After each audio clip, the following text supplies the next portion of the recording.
Again. All right. And welcome to episode 45 of Ripping the Rack podcast.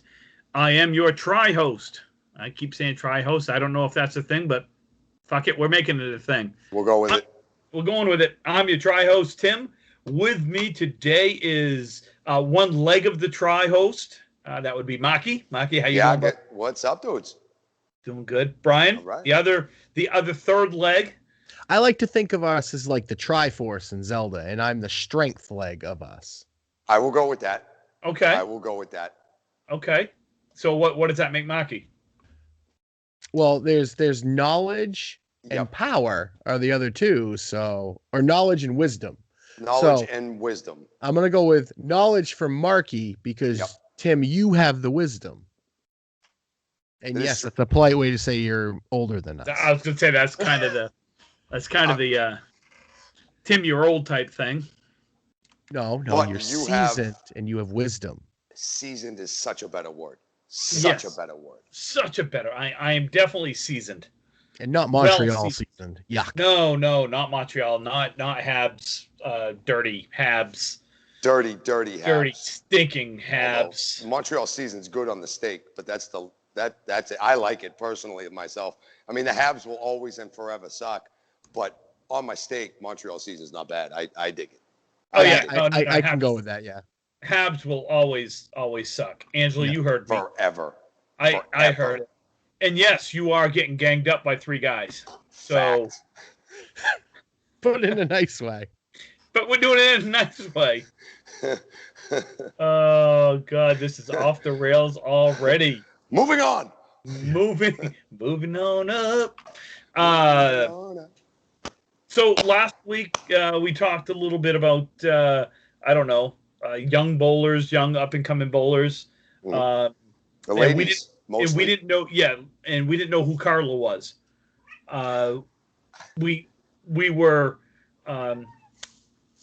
told who it was. Marky, you want to let everyone know who Carla is? Carla is Blanca, Lou, and Fernando's youngest sister.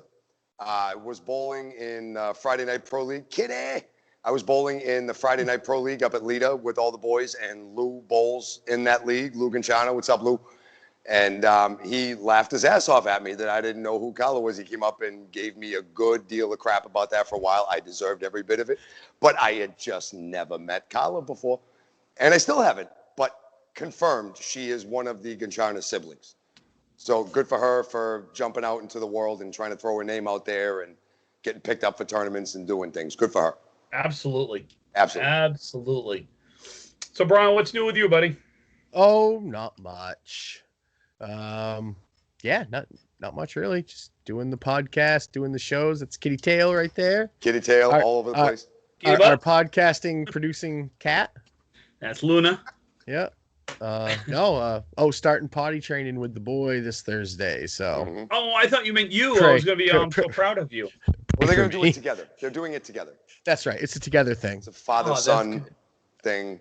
Kelly will be excited. I'll finally hit the bowl. Put Cheerios in it. It's easy to shoot at them. Yes. Target practice. That's how I taught Dominic. Kids love it. Like a champ. He thought it was hilarious hitting them and making them flip over in the little toilet bowl when he was a little kid. I'll have to do that. It works. You make a game out of it, and it's hilarious to the kids. It works. I'm pretty sure Angie would probably like to do that with me now. It would probably help the situation. You should try it. I recommend Honey Nut Cheerios because they're coated with the honey, so they stay a little crunchier, longer, so they stay flippier, longer. Okay. Okay. That's a good call. That's a seasoned dad trick. Oh, what if you could do it with Apple Jacks? They're too delicious to waste. Yes. In my personal opinion. Too delicious to waste. Plus, the Cheerios box is always way bigger. So there's Tim's got so much cat on him right now. Are you doing okay, Tim? God, I'm getting so much pussy. I was going to say it. I was going to wait for you to say it, though. So, Tim, good times, though, boys. While you cradle $1 million. 1 million kitties. So, Dr. Evil, what are we talking about this week? We are going to talk a little bit about our TV, our first foray into a live TV style bowling. And then we've got some questions to answer. And then we'll see where that leaves us for time. Okay. Very good. And we'll go from there. Right now, I'm just having a little bit too much time, a little too much fun time with Luna. She wanted to cuddle. Cuddles. She wants cuddles. It's obvious. She can definitely see. She loves the cuddles. Why don't you guys tell us a little bit about the qualifying for the tournament that was up at Stars and Strikes? I wasn't there personally. You guys were there. We were bowling our pro league up at Lita. How'd it go? I thought it went, for their first time, I thought it went very well. Decent showing of number of people. They had like 13 or 14. That's good for a first time. It's a first time event. The goal is to do this monthly. And I believe that we have convinced Rusty that Saturday afternoon would be the better option rather than Friday evening. So stay tuned. I believe the next one will be, it's not confirmed yet, but you can maybe write it in your calendars in pencil for Saturday, April 17th, 3 or 4 o'clock at Stars and Strikes Bowling Center in South Paris, Maine. And of course, the beauty is everything's lifted. So New Hampshire and Mass bowlers, feel free to come on up to qualify. I believe it's $50, 5-string qualifier, top 5 make the ladder.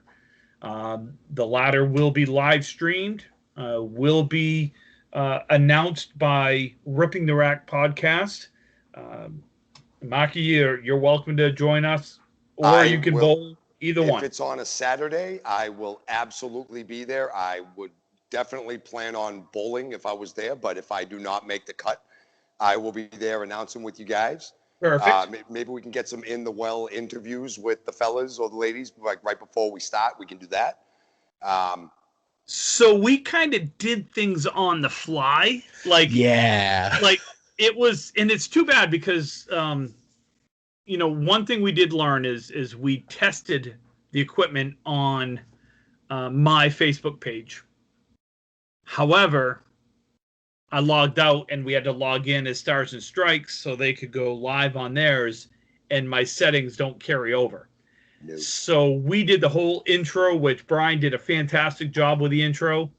And then we introduced all 5 bowlers, and no one heard it. No one heard any of it. Oh, the audio was, no audio. It was picking it up off the camera instead of our mics the webcam, because the setting didn't come through. Oh, rip. Yeah. Rip So the first string went through. That's when we found out it wasn't working. Which is sad because it was Kobe Carrier's first televised string. And he had no announcing. Kobe made the Kobe was Kobe was the 4 seed. He was the 4 seed, not the 5. The 4. He beat Smith. That makes me happy to hear that Kobe's making noise like that and doing good things for himself. Good for him. I bet Mark's a proud papa.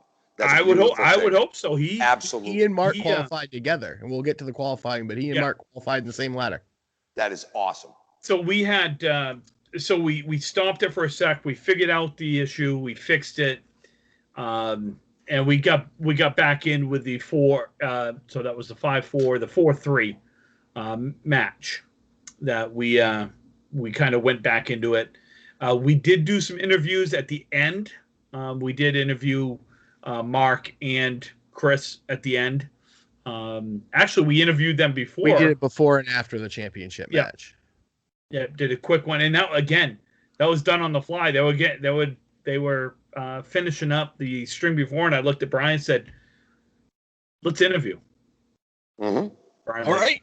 Hey, if there's no template, if there's nothing to do, you're setting it now. You might as well figure something out, and then if it works, great, keep it going. If it doesn't, figure something else out. Ideally, if we ever get like wireless mics and stuff, like during the qualifying, like jump down in the pit and be like, "So you had a rough half. What adjustments are you going to make?" It's like a reporter right on the scene kind of thing. That's kind of cool. What bowling show you watch that's done that? Yep, exactly. So what I envision, and again, talking to Rusty, and I think he has a similar vision. I mean, obviously, he's got his own It's his business, probably is. So. Yeah, it is. It's his business. But what I can envision is this going. We'll continue to do it live through like Facebook, whatnot, but we can then turn around and take the live feed and do a more polished product. And do a polished product that you put out on YouTube and put it back into Facebook with the polished product. Sorry, I've got cat hair. Oh. Yeah. Yeah. Yeah. It's been a slow night at the Matero household. So, Oh, wait. No mice tonight, Tim? No mice tonight. Everyone, if you're friends with Tim's wife, Angie, go check out her Facebook from last Friday night when we were doing the show. Mookie, Tim's other cat, brought her a present, and she was not impressed. So the best part is the end, and I'm going to actually play this. It won't be perfect, but I will play it because I fucking die laughing I've watched this, I don't know, about 78 times, I think. Brian, keep talking about Saturday while I find this here. Yeah, so Saturday or Friday? Exactly. So Friday was great. We showed up and they were doing the qualifying and we were setting up and there were some big strings. Well, there was some quirkiness too. Like Brian Purdy went 97, 175 and then ended the fifth string with a 97. So he'd book at 97s and he was the 3 seat. So it just showed you like the pins were moving around if you hit them. Mm-hmm. Mark Carrier had 160 string in the semifinal match right before the final. Rusty's got that place looking good, moving good. The pins are flying. Marky's bowled there before in past. It's a solid house then. It's better now. I enjoyed myself very much when I went up when it was Hobbs before. It's very comfortable. Marky we were talking about this Sunday before our show, and he made a great point where he loves the approaches at Stars and Strikes. And if you want to get into that, Mark, go right ahead because you made some great points about it. Well, see, the way I pay attention to most bowling alleys, I'm not so much worried about the pinfall. That's one of the last things that you can control in a bowling alley as far as your own situation goes. If I go in and they have approaches that are silky smooth to my feet and I can slide nicely and comfortably, I can pretty much put the ball wherever it has to be for the day and be comfortable and deal with the pin action as I get it. Whether it's souped or somebody's done them up or I don't care, or whether they're dead, I don't care. At least I know I can put the ball where it's got to be more often than not. And Hobbs and now Stars and Strikes was always, I haven't been there since Russ has gotten a hold of it, but that's not something that really changes much over time in the course of a place. I'm looking forward to going up there and actually putting my feet back on those approaches. And when you did throw the good ball up there, those pins screamed. So the best part is I've got the video here, and my wife is standing outside looking at it. She's actually looking. She's doing the laundry, and she's actually looking at me right now. So let me play the video. Oh Jesus! Where the hell did it go? Oh, Timmy. I'm going to start calling you technical difficulty Timmy. TDT. No, I got it right here. I just got to... There it is. Okay. So... This is great for the people who are listening. You know that, right? Mookie, put it down. Mookie. The cat is Mookie and has a mouse. Part. Put it down. Mookie. Put it down. Well, you got to listen to the end. You got to listen to the end. Mookie, put it down. Mookie, psst, put it down. Put it down. Mookie, just listen to the. Put it down. Oh, it's still alive. It's still alive. I saw her at the very end. The cat put it down, and the thing starts running away a little bit. Oh yeah. Because cats don't usually kill it, don't they? Mess they around play with it. They mess around with it before they kill it. Okay, but they're bringing it to you as like a present. Like, I love you. Here's a dead mouse. Hey, honey. Look what I did. I killed this for you. Why is your face red? My wife's face is very red at the moment. Well, Tim, she's either embarrassed and you're in trouble, or she's mad and you're in a lot of trouble. Honey, are you embarrassed and I'm in trouble, or are you really mad and I'm in trouble? Brian wants to know. She's just going to say yes. Let me guess, That's- you called out the water alarm too. Let me guess. No, I didn't say anything about you screwing up the water alarm. That's a new one. I haven't got to that one yet. I was gonna say now we have to talk about what's going on here. So a This break shit from happened. bowling, folks. So break from bowling. My wife bought a Wi-Fi water alarm. Do you have a that well? Is that what? No. So Oh. you plug it into an outlet, and then there's a wireless piece of it that goes. You put it like on the floor. Like we have a crawl space. Oh, it's like so your basement doesn't get wet or your Yeah. crawl So if space. it gets wet, Okay. it goes off, and you know, oh shit, we got problems. Okay. Okay. So the operative word there, it's a Wi-Fi water device. Right. It needs to be hooked to the internet. Okay. So my wife hands it to me and says, "Hey, could you plug this in?" Okay. So I plugged it in. About an hour later, I'm like, the Wi-Fi's not working on this. She goes, "What do you mean Wi-Fi?" And I looked at her in the directions, and the thing says Wi-Fi water alarm. And I said, it needs Wi-Fi. She goes, "Well, I signed up for the app." I said, "Oh, did you set it up?" No, I didn't know I needed to. Yeah. Yeah. Yeah. Well, hey, Yes, at least you know what? There was no water in that time, though, right? Huh? I thought it was plug and play. She thought it was plug and play. Plug and play. Listen, Well, it is. You I- plugged it in, but you forgot to play with the Well, settings I to do the thing. Sorry, Angie. She's gonna punch me next time. I say punch Tim instead. Don't hit me. listen. But- I'll stick up for her. Marky said, because- "Please don't punch me on air because that would be spousal abuse, and it would be there'd be a recording of it, and you'd go to jail." Okay. They probably I- testify against you. Because you deserve it. Did you guys hear that? No, I heard some of it. What'd you say? She said you guys would probably testify against me because I deserved it. I don't know, something like that. No, but just real quick. I worked in tech support. Tim was my manager, actually. And we were an internet company. We'd send out modems, and they were plug and play. You just set them up, and they were, it picked up the LTE signal. And it was great. So this lady calls, and she's had her box for a few days because we can see through the shipping. And she's like, "It doesn't work." And I'm like, "Okay, ma'am, well, did you plug it in?" She goes, "Well, there's no plug." I go, "Did we forget to send you a plug?" She goes, "No, I put the red box in the window." She never took the modem out of the cardboard box. Oh Jesus. Yeah. So it's, Here's your sign. but anyways, on our wide, long walkabout about bowling, yeah, Yes. the Stars and Strikes ladder series. Yes. So Yes, Come yes. There support was a cool Rusty. tournament that happened. yeah, yeah. come So- support Rusty. Come to Stars and Strikes. my vision really, and again, I know it's not really my vision so much as it's Rusty's vision, is for a game that hasn't had a lot of exposure over the last several years. There's been some YouTube shows. Mark, you had one for a while. Mhm. I mean, they've been out there, but there's nothing currently that's really going on. Now, yes, obviously the pandemic really has played a part in limiting what you can and can't do. Fact. And we get that. But that's wrapping up. It is. Yes. Hopefully, No. So knock on so much wood.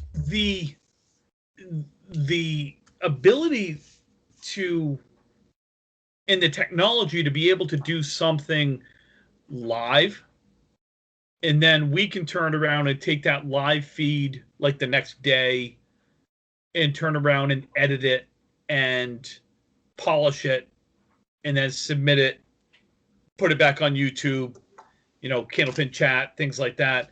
I just think that this can reach an audience that's all over. I mean, this podcast alone is a worldwide podcast. It cracks me up to say it, but it is. We have listeners in Japan. We have listeners in Germany. We have listeners in Austria. I mean, we have listeners around the world because you have people that have done Candlepin bowling around the world. Which, by the way, if you're listening in Austria and Germany, please send us an email. I want to know how you found us. That'd be cool. Yes. I really do. That Yes. would be Anywhere- that would be cool. Anywhere outside of New England or Atlantic Canada, or even outside of North America, like if you have played this crazy game that gives us all gray hair prematurely, and you like it and you remember it from a trip to New England or Atlantic Canada, New Brunswick, Nova Scotia, please let us know how your experience was. Where did you go? How did you enjoy, like, what brought you there, you know? And then how did you find the podcast to listen to three dudes like us just sit here and talk about this game? I would love to know. Yeah, like we've had listeners from Ireland, Australia, Germany, United Kingdom, Singapore, Russia. Well, the Russian one's fake. We know that. Yeah, we know that one. That's our bot friend. But it's cool to me. It's just kind of this. I say me. Growing up, when I grew up with the game of candlepin bowling and the TV shows that we had up here in Maine, you saw it in Maine. Hell, you couldn't even see it in the entire state of Maine. It was just that geographical area that had that show. Right. So to be able to do this and broadcast it live on Facebook, I'd like to at the same time broadcast it live on our YouTube channel next time as well. So we'll have 2 live broadcasts going at once, and then we can take that live YouTube show, polish it up, make it all pretty. We'll have Rusty take a look at it, get his approval, and then we could put that, the polished version back out. I just think it'd be cool. Mm-hmm. And then down the road, obviously it'll take some investment, which means we need to grow this. We need to grow the tournament to make it worthwhile to have a couple of nicer cameras. Right now we had one camera. It was my webcam that we had. And so you had the bowling and then the turn to the score and then back to the bowling. But it'd be nice to have like a close-up of the pins, the old bowling style where you had the camera down the lane looking back towards the bowlers. Mm-hmm. The way I see it, if you're going to do a show and you want to get as many angles as you can, you need 3. Yeah, you need one behind the bowlers. Yeah, behind the bowlers looking down. Yep. So you get the back shot of like their whole full approach. One from the front looking at the bowlers, so you get their facial expressions, mannerisms, body English, all that good stuff. And then something that's just fixed on the pins. Yeah. That's tough to do with one camera, but you can absolutely do it with one that's like zoomed in from really far back. Yes. And then you just multi-camera edit everything together into one finished product. Yeah. But I do want to, which would be cool. Sorry, Brian. Yes. I want to give a shout out because I do believe Mark said about, the guys and the gals that qualify. I think there was only one female qualifier or that tried to qualify this week, and it was Kerrigan. Kerrigan stepped up and she got in the 5-stringer and she held her own. Yep. I just think keep your eye on her. Yeah, she's gonna be good. There's enough room in this game for multiple avenues of this type of show, whether it's a scratch ladder series, whether it's a doubles ladder series. I mean, there's just so many variations that you can do with this. I mean, I don't know. I enjoyed it. It was fun. It was a great time. I would really like to see a random draw doubles on TV. Everybody qualifies 5 strings. You pick out of a hat. There's your partner. Yeah, you could make a whole show out of that, like a lead up, like in wrestling when they used to draw numbers for the Royal Rumble and stuff. That were little vignettes that were part of who was going to come in when. You could show the people who were selecting their partners and stuff, and make a little even better. thing.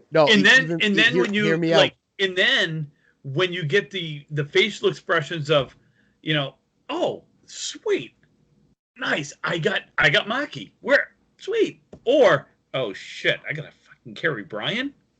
Hey, even better. Everybody qualifies. Yeah, well, you've carried my fat ass through a bunch of tournaments. So yeah, well, it's all fun though. Now listen, it was a 9-pin best box. I will say that up front. But we were chasing 6 pins in the last string of a 9-pin best box at Oakland Park. I was on the right. Timmy threw 1 ball the whole half. So I I have carried you before. Be for half, but I still carried you. It was a thing that happened. It was. It was a thing that happened. No, but really, I would love to see. Picture this: everybody you get your qualifying. You take your top 32. So we're gonna get 16 teams. Everybody draws number 1 through 32. They all have their number. They haven't shown anybody. Rusty has 1 through 32 in a bowl. He goes lane 1, 6, 4. There's your team. Lane 2, 11, Okay. 32. There's your team. Okay. You don't know who your partner is until it starts. And you're not even picking. One of the people Yeah. is not. We've done random doubles like on the Pro Series through the Yeah, years before. I remember But the you pick random your doubles. And we did it was the in top. Augusta. It was at It was 110. It top was up at 60, Splitters. top 64 I made the cut. qualified. That's one of them I made the cut in. I got paired up with Pelletier, so it was Eric and I. You were team short. We were team short guys. So I got But that's paired okay. with You were Baker dancing Bears that fan. day. And Oh, you- Baker was sick as a dog that day. I Was remember he hung he over showed or sick? No, he was Oh, sick. okay. He was sick. He just had a wicked cold in his head. Does But he ever get hung over? Honestly, Not anymore. I think he's immune at this point. Okay. I just I don't want to. think. No, I think he's immune to that shit. That'll lead into Um, who my partner was in a minute, but I'll let you finish. No. But Baker was just real sick, and we bowled. We won our first match. The second match we ran into, I don't remember who it was, but it was also Surratt and his partner, and we got eliminated. Jason by Paul. Was it Jay Paul? We Yeah. got how the hell do you remember that? My Mikey, God. he remembers like the most random. Because hold on, because I got partnered with DJ Trask, and we won our first match against Jason Sparks and Mark Carrier, and then we won our second match against I think it was Normie, Pelletier, and somebody else, and then we ran into Jay Paul and Surratt, So they had just beaten Baker Yeah. and I. Okay. and Surratt went 170 against DJ. Baker and I both had tough strings. I'm not blaming any of that on Baker. Yeah. Baker, we both bowled decent in the first match, won, and then we both were like 107, and that just like wasn't good enough. That's like, if I remember correctly, that was Eric and I. We had a decent first string and won. I don't even remember who we bowled, and then we lost. Oh, we beat Nate Neely and whoever he was paired up with, and then I don't even remember who we lost to in the next round. But neither one of us broke like.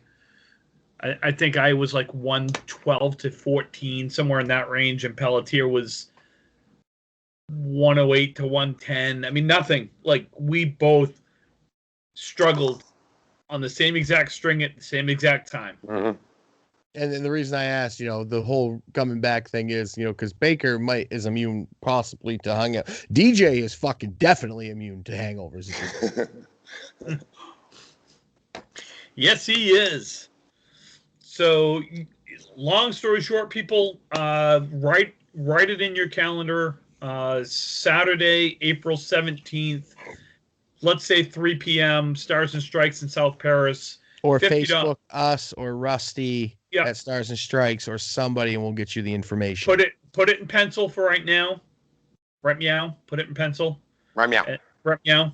Meow, meow. Do Chicken. I look like a cat to you? Am I jumping all nimbly pimbly? Am I Tree to drinking tree? milk from a saucer? God, I love that show. The second one wasn't as good. The snozberries taste like snozberries. So, Tim, we're talking about this tournament Sorry. and how a whole bunch of people, we want everyone to show up, and that leads into a great question because we had posted earlier about questions. and Yes. Evan had Beautiful a wonderful segue, question. by the way. Thank you. Gorgeous segue. Evan had a Or- great question yes.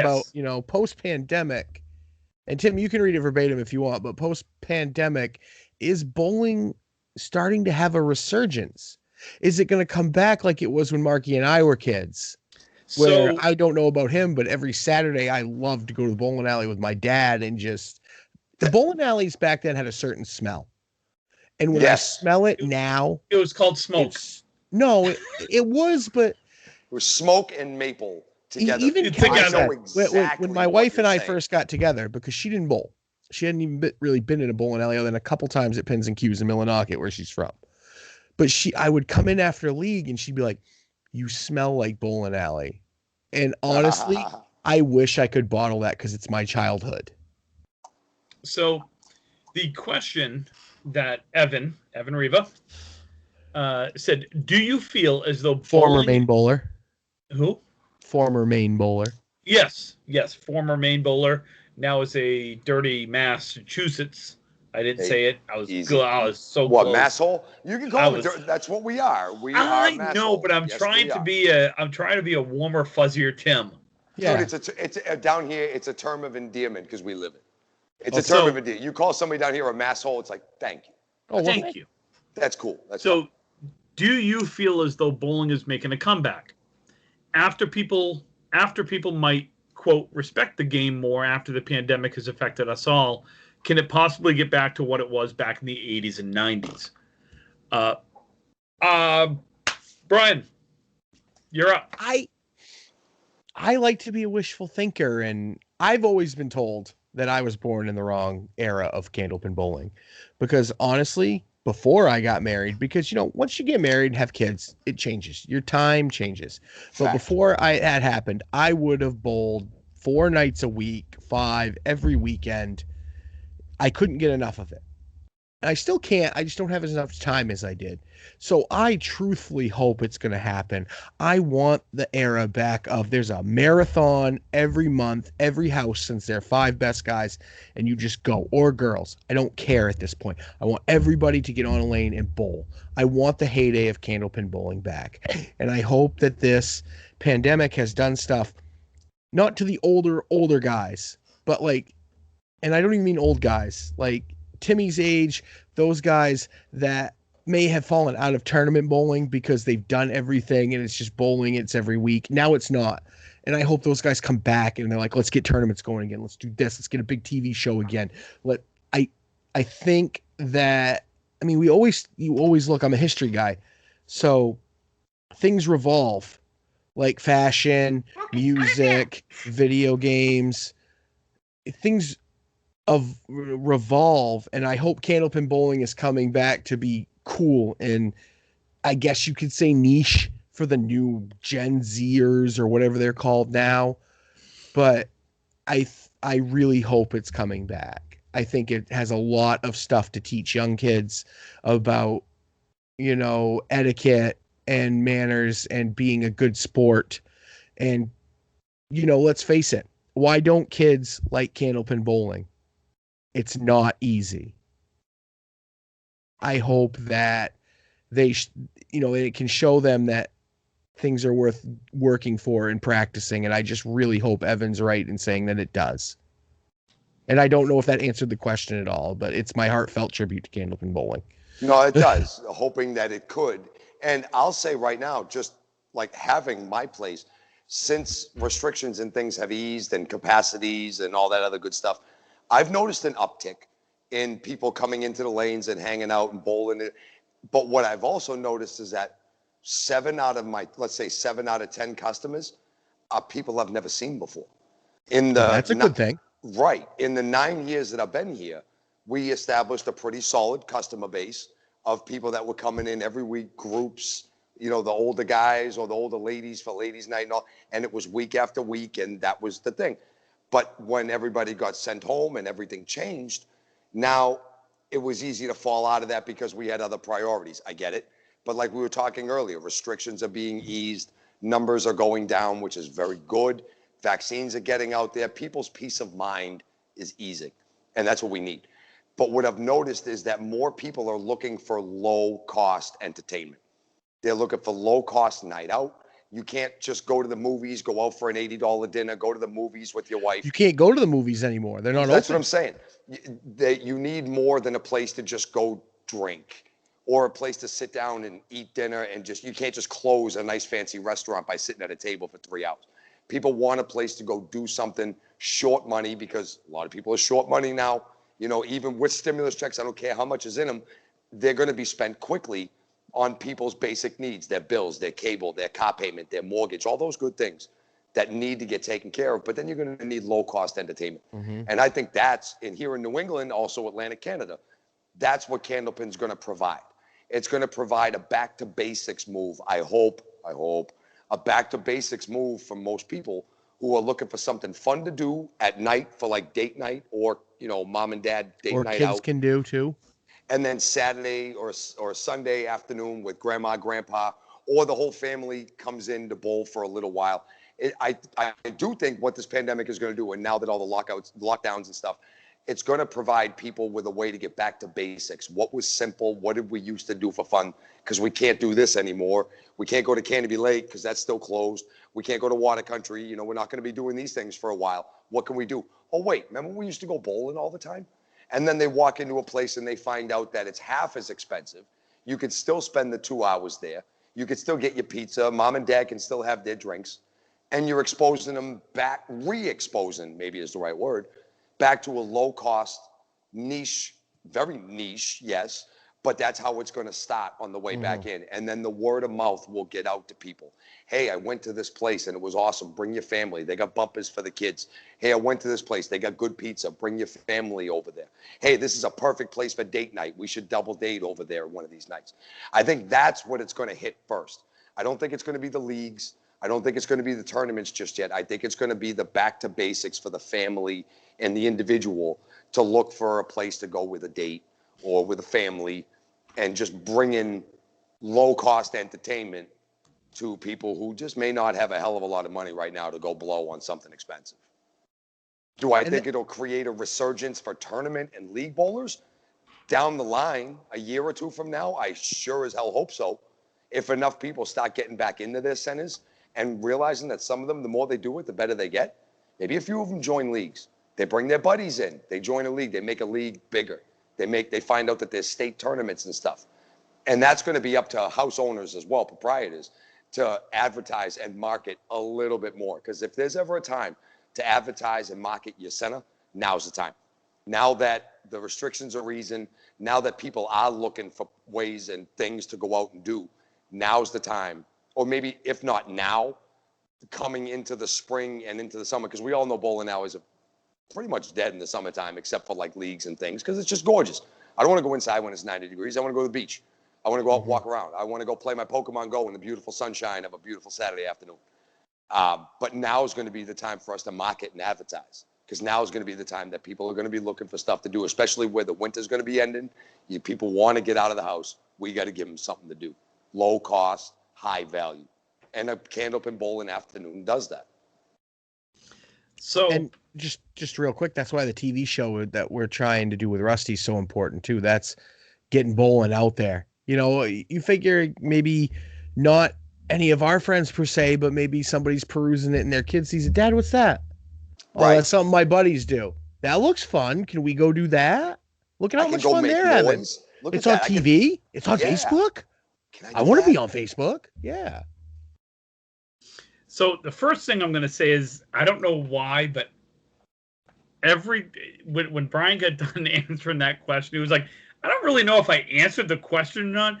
I instantly thought of the Billy Madison point. At no point in your rambling, incoherent response were you even close to anything that would be considered a rational thought. Everyone in this room is now dumber for having listened to it. I award you no points, and may God have mercy on your soul. Thank you, Captain Thano. I don't know. I am like 26 and a half years old. Heckling fuel. You answered the question. Like you did. You answered the question. I was like, instantly went to the, anyway. My take is pretty simple. I'm going to answer it backwards, meaning I'm going to answer the last part of that first. Can it possibly get back to what it was back in the 80s and 90s? And I'm going to say no. Flat out. No. Okay. And the reason being is bowling back in the 70s, 80s, and 90s was a totally different experience than what bowling is now. There were no video games, or the video games that you had was Pong or Atari 2600. Okay. Every center had kids leagues back then.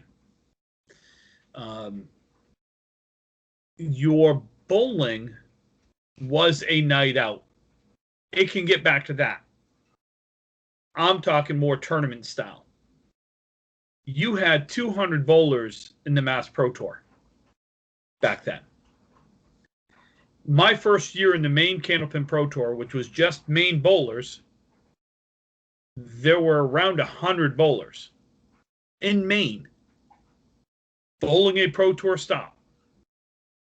That's not counting women. Women was another 40 to 50 to 60. So I just don't remember, but it was somewhere in that 50 number.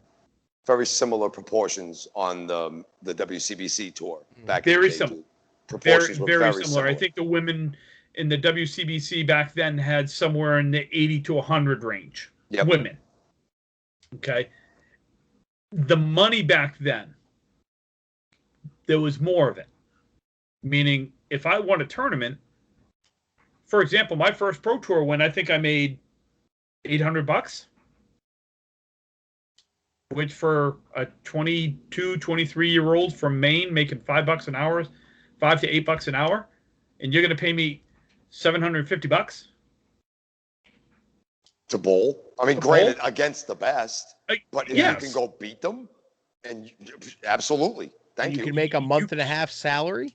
You can't tell me that right there wasn't enough to get me to come back to more tournaments.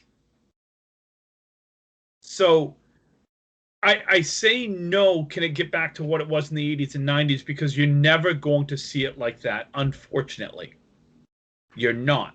You're not going to see the scratch bowlers, those big-time tournaments. You'll have the Easter Classic, hopefully, which, by the way, April 4th, coming right up. Easter Classic, Leda Lanes. I will not be bowling. I was thinking about it, but with my back and shoulder, I just made the decision that I'm going to try to get healthy and then bowling it next year. My wife told me I wasn't bowling, so that was good enough for me. I told my wife I wouldn't be bowling. But the second part of that is, do I feel as though it's making a comeback? I do. I really feel that it's making a comeback. I see more people bowling. I see more tournaments out there. A little bit tough in the pandemic, but I do see it. Like, you see people wanting to bowl. You see people from Maine wanting to come down to Massachusetts to bowl in tournaments. You see people from Massachusetts wanting to come up to Maine to bowl, which, I'll say it, you never fucking saw that before. It was very rare. I used to be one of the only mass guys in the room when there was a good tournament. It was Sanford or bust. The Pro Series came to Augusta, Maine, filled the tournament, capped it out. Every shift full. Yep. I mentioned it to these guys, be like, hey, great turnout. Yeah, this will be the only time we come up. Yep. And I looked and I said, what are you talking? Oh, it's just too far to drive. I said, oh, but you want me to drive down there every month. That works the but back you way can't. too, but you can't do once a year to drive up here for a day. Well, we got to spend the night. Why do you have to spend the night? Well, it's 2 hours to get up here. Don't drink. Thank you. Keep yourself under control while you're there if you get a 2-hour ride home. I remember there was a singles knockout up at the aforementioned Sanford, up at Bowlerama. Shout out to OJ, beautiful center. I love bowling up there. Another E-machine house like mine. We drove up there for a singles in a friggin' snowstorm one year, and we got 60 people. Yep. In the middle of a driving snowstorm. And I was impressed at that there were still 60 bowlers that showed up. We never went back. I don't know why. And we wonder why houses don't want to host things. They're open in a snowstorm. They're risking themselves getting there. They get a good turnout, and then they never come back. Boggle, I live in Maine. I live in the middle of fucking nowhere in Maine. It's actually worse for us, Tim, because we have to go an hour to get to any interstate from Rockland. Yes, it's an hour and a half to Portland. It's an hour and a half to Bangor. It's an hour to Augusta. So if we're going to Mass to bowl, even Amesbury, Mark, where you guys are, 3 hours. This is literally at the top of Massachusetts. Yes. Our minimum drive is throw a rock 3 hours to get to a bowling alley and out of Maine. And Well, people to wonder mass. why. Yeah. Yeah. And people wonder why more people from Maine don't come down to bowling tournaments. Because it's not, it for the most part, it was never reciprocated. I Well, was like- always very surprised And I when get would it. go up and ask Don't- that I would be the only mass guy there at a tournament. I was very surprised for a long Don't- time. Don't Then I get me wrong, started understanding. I do understand that for the most part in Massachusetts, your longest drive you're going to have is about an hour, unless you're in Western Mass and you got to drive across the middle of To nowhere, the North Shore or the whatever. North Shore, or if you're way down on the South Shore and you got to come up, you got to come up. It might be an hour and a half. Okay. I drove every week to bowl in the league, 1 hour, just to get to the bowling alley, and then drove home an hour every week. I bowled So- in Bangor, which from Rockland is an hour and a half one way. So we know. I bowled in vacation land for 2 years. I lived in Rockland. It's an hour and 45 minutes But you had two leagues too. every Monday night. Men's league and then a speed league right after, and then I got home about midnight. 12:30, somewhere in that range. So that's a long way of saying that, yes, I believe bowling is making a comeback. I believe people want to bowl in tournaments. We had filled the Oakland Park tournament with 18 teams with, I believe, 8 of those teams coming from out of state to bowl in that tournament. So I'd like to think that the more things that we can put on like that, the more you're going to see. I don't know if it can get back. I don't believe it can get back to what it was in the 80s and 90s. I'm lucky enough to have started to bowl in the tournaments in 91. So I saw the middle to the end of that era.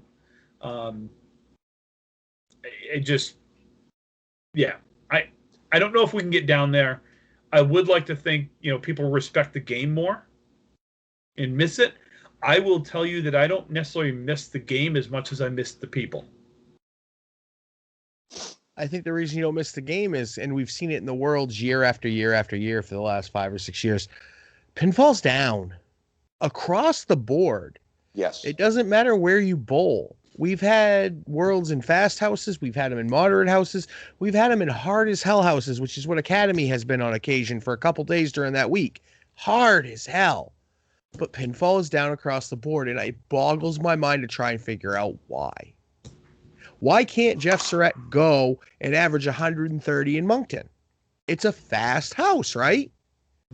What the hell is to wrong? me, it screams. Moncton, when it's done up right, is one of the, well, I shouldn't say done up right, but in the beginning of the week when we were bowling like the knockout, I got some experience bowling the knockout there. Let me tell you, like those pins screamed. But why on can't Monday we have and that Tuesday. consistently from string 1 to string 33 in the worlds? Like, what is missing day to day? It boggles my mind. To me, the only place that was ever like that at Worlds was Halifax. And And, Bangor. and I think that's No, my I would disagree with and I Bangor. think that's my I had my best averages in Bangor, 130 plus. you're a Maine guy. They Everybody in did Maine the loves plates Bangor. they did the plates every morning. Every single morning they did the plates. And maybe that's it, but I just don't get it. I don't. Maybe it's because I was spoiled. My first Worlds was in Halifax in 05, and the cut to make the knockout was 645. Mhm. That might have been what spoiled me. But That was my introduction to Worlds. I hadn't been on a team yet, just because you brought up 05. I was in Halifax with Melissa. She Yeah, was for the bowling women's, right? The Yeah. ladies tournament over in Sackville. And Sunday night we were done. She was done bowling, and all the ladies were staying at the casino. So we went down the casino and we were all having some beers and talking and having a good time. I was sitting in a side room with Melissa and a bunch of the ladies that she had bowled with, Kim Pelletier, Beth Powers, and we were all just talking. I was sitting next to a $1 slot machine. I threw a buck in it and I hit for exactly $100. And the World's Knockout cost exactly $100. And we were leaving Monday anyway. So I said, hey, so honey, why not? why don't I, hey, I got my stuff, because I would always bring my stuff because I would always try to bowl at the place where the women were bowling, just afterwards bowl a string or two just to say I did. And I went to Halifax and I bowled the knockout. Nobody knew who the hell I was. I got paired on a lane with John Zappi and we were talking. I threw 610 and thought I was doing great. And for myself, for the first time ever, I did. And then I remember I saw the cut being 645 and went, wow, these guys are different. Yeah, Holy I shit. went 615, which at the time was my high, and I was like, Yeah. hey, maybe I'll make it. And I went, oh, This wow. is different. These guys do different things up here. Oh, shit. I watched Nate LeBlanc make the 5-7 and turn around like it was a 9-drop, and I went, oh, okay, I'd have gone through the roof. Okay. Yep.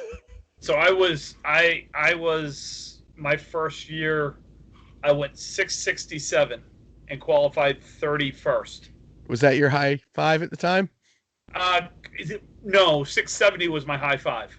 That is disgusting. 660 and you were only one spot over the cut. Yep. Mhm.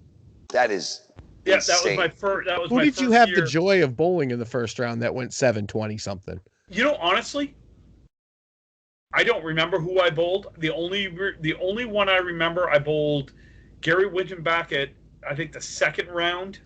That's because you probably bowled Gary every week in Gardner. Well, no, I was bowling Oxford Hills back then. Oh, okay. But I What had year bowled was it? 93, 92? 92. He's got records. Well, I was just looking up 2005 to see. Oh, shit. Look at this guy. They don't have the singles in there. They don't? No, Well, which one do I have? Was it Bangor or was it Bangor. Hanwell? Bangor. This is 94. So in 05, you guys were talking 05. Yes. I averaged 133 for the week. I bowled. I Three went games.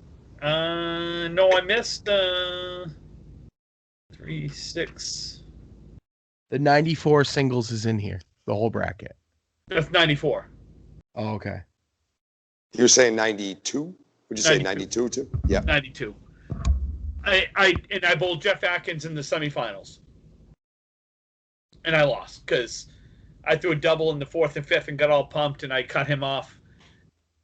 Russ told me to jump in front of him because I moved to the left and he was on the right, and he says, jump in, play my. I didn't know, whatever. Russ Neely's telling me to go first, so I'm going first. So I jumped in front of him, hit the head pin, left a cluster of 5 on the left, and he kind of looked at me like, okay, and he ended up with like a 140 something. You are in this one in 94. You did. Yeah, make I lost the in like first round, or it didn't second. make. No, I second lost round. the second round. Oh, Second round. The first round you beat Det Klein 137 to 114, go Tim. and then you threw 109 against Mike Poulin to his 128. Yeah, I lost. But then he came out the next round in the quarters and threw a 99 against Chris Sargent. So you can What did imagine how that went. What did I qualify with? I don't know. I just have the bracket. I don't know Oh. if I have the qualifying. You were the 19th seed, So it was right in the middle. but the final match that year was Bill Curtis against Chris Sargent. Bill Curtis out of Bangor Brewer. Yeah, he had 118 in the final. The Sargi's 137. Yeah. But Bill Curtis beat on his way there Bruno Bruno what's DeFeo. Bruno's?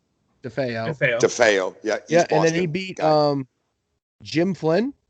Jimmy Flynn. Jimmy Flynn, North Shore, Mass. Yeah. Not related to Peter. Different Flynn. And then he beat in the quarters he beat Brian McKinley. Yeah, Sean's brother. John's brother. Yeah, and then he got in the finals against Sarge. Now Sarge to get there. What you missed the semifinals? Oh, the semis. He bowled. Oh, he bowled Peter Flynn. Yeah. So he had a pretty decent run to get What he there. bowled? What he bowled that spring? 126. That was his high, if I'm not mistaken. Yes. But Sarge beat Sean McKinley. Then he beat Dick O. And then he beat Mike Poulin. And then he beat Gary Carrington to get to the finals. His route was a little harder. Not that Peter's not hard, but But Both of those guys went through the wrecking crew though to get there. Yeah, they did. Yeah. Yeah, they Yeah. did. But 2005, that was the last of when I was halfway decent. That was when I was a 18, 19-year-old kid from Rockland going, Tim's from my town and Tim's real good. I want to bowl with Tim one day. Little did I know he'd be in my wedding. And then he realized what an asshole I was. Oh no, I knew you were an asshole then. You're much less of an asshole now, actually. Oh, okay. Nice. Now all you do is scare B's kid, and, you know. Yeah, oh, yeah. No, So no. the, Tim was a little bit of a Tim was one of those guys. Let me give you the exact impression of Tim back in the day. He has a 9-drop with a plank over here, not in play or anything, and he would throw it and miss it and hit the plank and it'd go. He'd be like, "What? You didn't see it there?" That was Tim back in the day. Yeah. No, oh man, I got lucky on that one. Oh, I meant no, you didn't see it there. Okay, that's how you get good. You make those. That's what he told me. Walsh says stupid shit like that every Friday night when we bowl together too. He'll miss something by an area code. Yeah, Carrot, I know you listen. Yeah, and I've heard you do it too. All right, he'll play a shot we're in Nashua and he plays a shot in Milford, next city over, and the plank goes across the wall 3 times and it makes a shot and he turns around and goes, "Wouldn't have gone any other way. Wouldn't have Oh, gone if I say that all would the have time. never gone if I hit the pin in the face." I'm like, "You suck, dude." Okay. No, I say that all the time. That's my way of saying I totally fucked that up and just completely. Hey, the legit question, we talk about that. Did you guys ever notice, and this is, I've thought about this for years. Did you ever notice when you get a 2-pinner? Shut And- up. I hate No, those. no, don't even ask Tim what he does when I shoot 2-pinners in league. Well, you don't get them anymore, but that's okay. Fuck off. I'm a better bowler now than I was 3 years ago. That's right. You are. Well, I also put on 100 and something fucking pounds then. But you chop that 2-pinner and the dude on the other side could have anything and he'll make it. Yes. When you fuck up, it's like karma goes, you know what? He's going to make whatever's in front of him. So because you could make a 2-pinner. We're running out of time, so let's get to Matt Nichols' question, and then we'll call it a night. Marky and I like to talk a lot. Me too. Yes, and I hate 2-pinners so friggin' much. They're getting better in my world. I'm making more than I'm not, but even once in a while when I cherry, I still look and I'm like, "Oh, you dirty asshole. Mhm. I hate you, back pin." I never just take out the back pin. It's always just the front one or I whiff the whole damn thing. Like, just, "Oh, you back pin, you ass." I'm trying to think of a shot that Yours got is to the a point- triangle. Yours is the triangle. Yeah. You don't make triangles, Timmy. You chop either 2 or 1 out a lot of the time. no, I make them. I make them when I need them. That's sorry, more what's that? important. A lot of Was- times, I was- guess. was- You must not have shot many 3-pinners when I'm looking at you then. When I you don't need need. Well, usually I don't have them when I need them. Usually it's a 9-pin drop or a strike. Oh, here we go. Well, them. one- Here we well, fucking go. Hey, All hey, right, here we go. one of those we know Here he we can't go. miss. What's that? The strike. That is true. I'm just kidding. Really, I am. Our favorite read at I'm Open not that- Park I'm not sometimes that. is, hey, the button takes that. Every That's time usually- too, button never Honestly, misses. that's people will ask me. They'll say, "Hey, how do you play this shot?" And I look. I do one of these. I'm like, "Yeah, you see right up front of yeah. You see that button? Said a sweep never misses, baby. Never misses." A sweep has Hall of Fame numbers. So Matt Nichols says, "Do you feel as though competitive bowling, league or tournament, will disappear as more bowling alleys turn into entertainment centers, which offer a lot more than just bowling?" Marky, No, thank you. no, absolutely not. There will always be some form of league bowling, at least for the next, let's say, 20 years. I know that there is this movement to create like the posh entertainment venue and to get away from the old term bowling alley. I know maybe I'm in the game. I love a bowling alley as opposed to what people think of as an entertainment center. Entertainment centers have their draw. They are for your average person to come in on a Saturday, come and check out the TV, sit in their luxury couch bowling seating, order food right from their lanes and all that good stuff. I get that. But at the end of the day, places like that, you pay out the ass for some of that atmosphere Yep. that you get. And I Mhm. think it's not the atmosphere that's turning people away. It's the amount of money it costs to enjoy that kind of atmosphere in a place that's going to turn people away. You know, the centers can be beautiful. The new flooring, you can put hardwood floor in the well area if you want. You could put all these new computerized things. But at the end of the day, those places are significantly more expensive. And at the moment, I don't know about you, but I can say honestly, I can't take my family out to enjoy that and drop a C note for 2 hours worth of Yeah. bowling, a couple pizzas, and a pitcher of Coke. Um, that's not really how that ends up working. Now, as far as leagues go, if you have, and speaking as a proprietor here, if you have a center that has no leagues, you're having a hard time making money. Leagues are guaranteed income week to week. You have your customer base, you have your league base. That is money you can count on, that you can pay the bills with, that you can plan ahead. Your tournaments are also something that you need to do here and there so that you can have that quick influx of cash. And I look, some bowling alley owners they're independently wealthy. They do this on the side. And if that's what you do, then good for you. None of this rant applies to you. But if you're somebody that's just trying to make a buck, keep a place open and have a good job, but at the same time provide an entertainment center that not a lot of places can provide that level, like bowling and video games and pizza and the whole afternoon out. You got to be able to provide a quality price that people can afford as Yep. well. Your league bowling does that. If you have your right league, people can afford to go and bowl a league once a week, have a couple beers. They may not be able to afford to take their whole family there for 2 hours and drop a C note, but I can definitely bring 30 or 40 bucks with me to league, get like a pizza, a couple beers, and hang out for the night and bowl my league and call that a good night out. I mean, if you're like, oh, well, what if you don't spend time? Hey, have your wife come and join the league. Have your husband come and join the league with you. Put your kids in a kids league on a Saturday morning.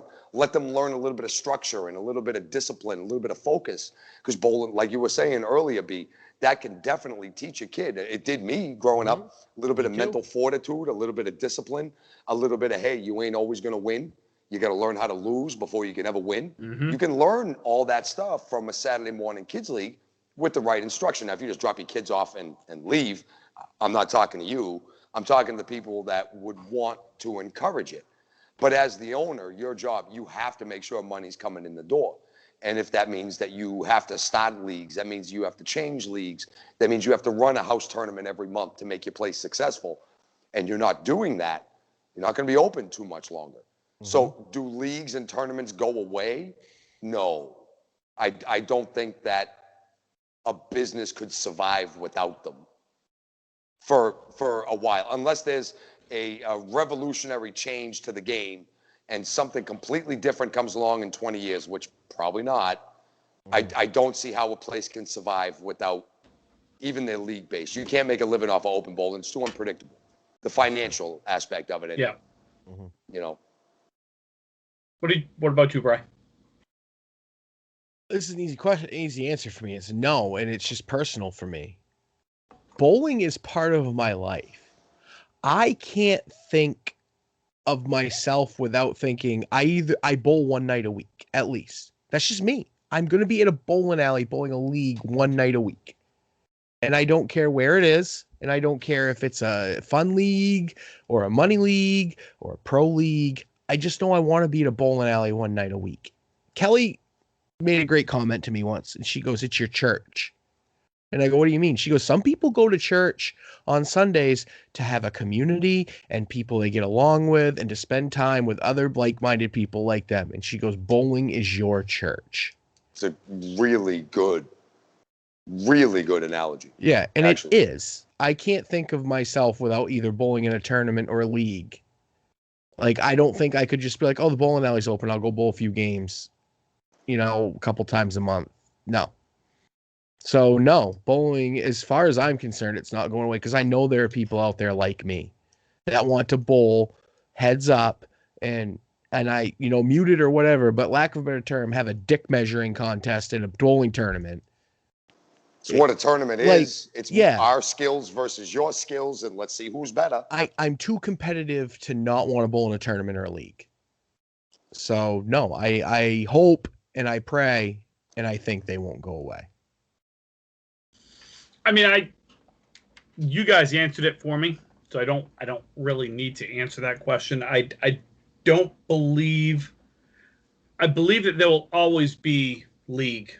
There will always be something, whether it's in an entertainment center or a bowling alley.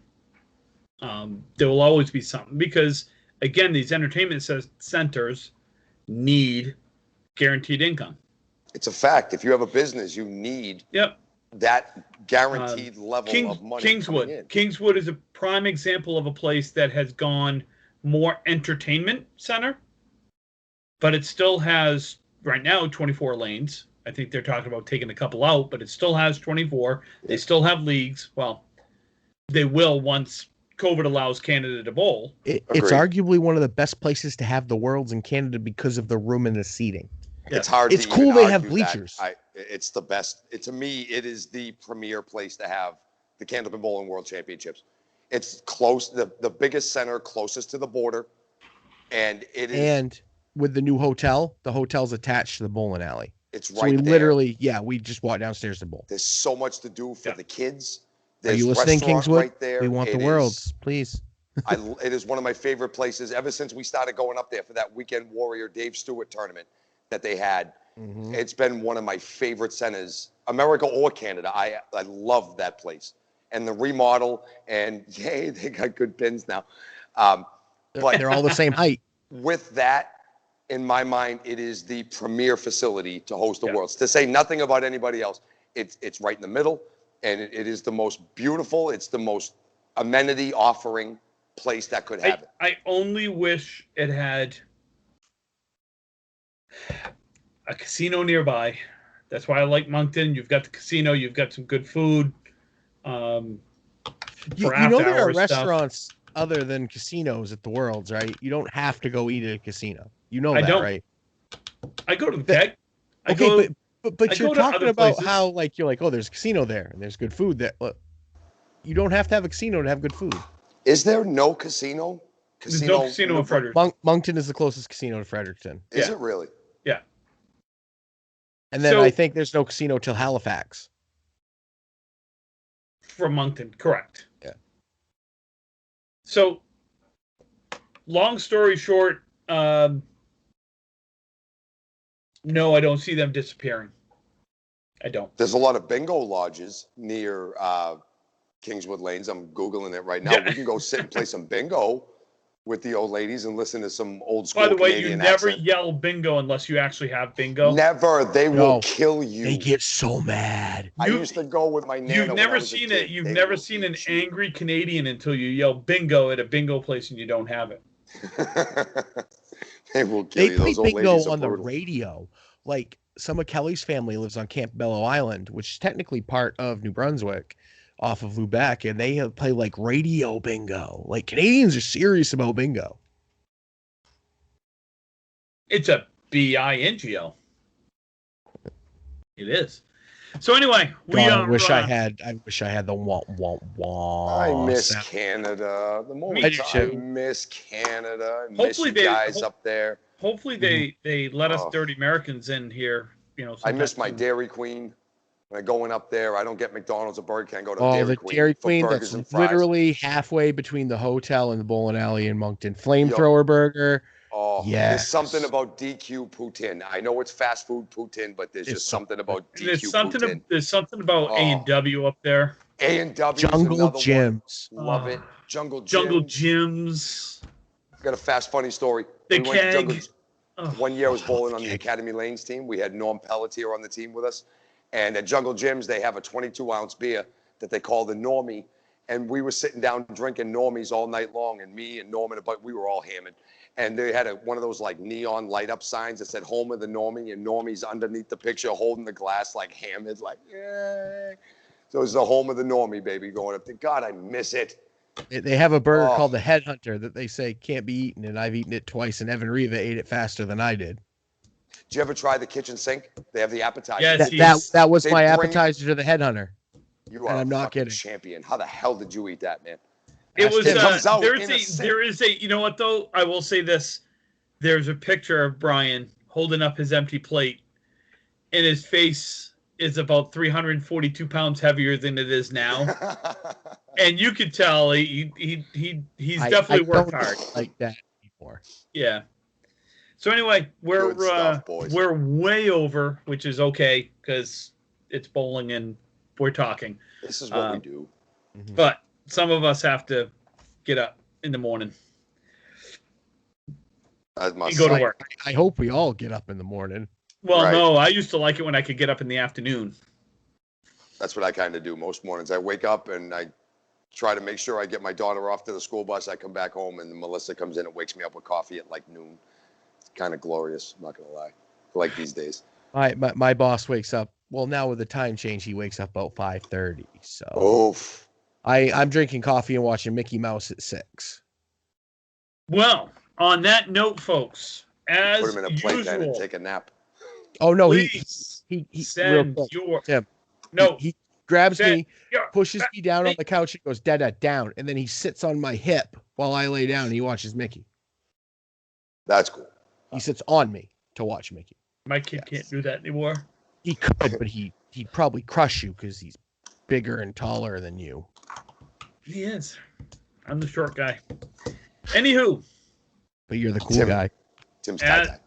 Tim is tie-tie. Tim's tie-tie. Tim's got a long day ahead of But him. we'll wrap her up, I guess. We'll wrap her up. As usual, folks, please get your questions, comments, concerns about Brian will go to Mark. Concerns about Mark will go to Brian. Concerns about me go to nowhere. No. Send them- We'll answer those questions. Oh, yes. Oh, If somebody's okay. concerned about you, we can answer those questions. Okay. Send them to rippingtherackpodcast@gmail.com. Find us on Facebook at Ripping the Rack Podcast. You can find us on Twitter at Ripping the Rack Podcast. You can find us on YouTube at Ripping the Rack Podcast. Brian, where else can our listeners enjoy Ripping the Rack Podcast? Well, Tim, I'm glad you asked. They can check us out on Spotify, Anchor, Breaker, iHeartRadio, iTunes, YouTube, and wherever else you consume your podcast media. And don't forget to check Marky and I out Friday mornings at 1 a.m. here on the East Coast on Twitch for the Rocky Mountain Pro Wrestling Recharge, and every Sunday night on Twitch for the Dudes and Belts Wrestling Chatcast. That's the show right here. Yeah, dude. And as usual, don't forget Friday mornings, the Friday Fun edition of Ripping the Rack Podcast, where your tri-hosts, The Will this- Triforce. the Triforce, The will- Triforce. Yes. the Triforce The will Triforce. discuss anything not related to Candlepin Bowling. You want to discuss your favorite porn site? We could probably discuss that. You would like to discuss the Patriots and their amazing signings that they did today? We still have Cam Newton. Shut your pie hole. You just spent your entire fortune on Dak Prescott. You're still going I might nowhere. be a Bears fan now. I'm flirting with the idea of going to the Bears. Just The Cowboys have hurt me too much. come to the Patriots. No. There's always room on Can't the do it. Patriots. Can't do it. We might discuss the Celtics. We could discuss the Bruins. We could discuss the Red Sox. We could discuss the Revolution. Who knows? We might even discuss some historical facts, some non-historical facts. We could discuss books. We could discuss movies. Hell, what else can't we discuss? They'll just Candlepin have to, Bowling. that's They'll the have to only thing check we in. can't talk about. But they're going to have to check in to find out what we're talking about this week. They're going to have to check in. That's right. Friday mornings. So, peace. See ya. Bye, everybody.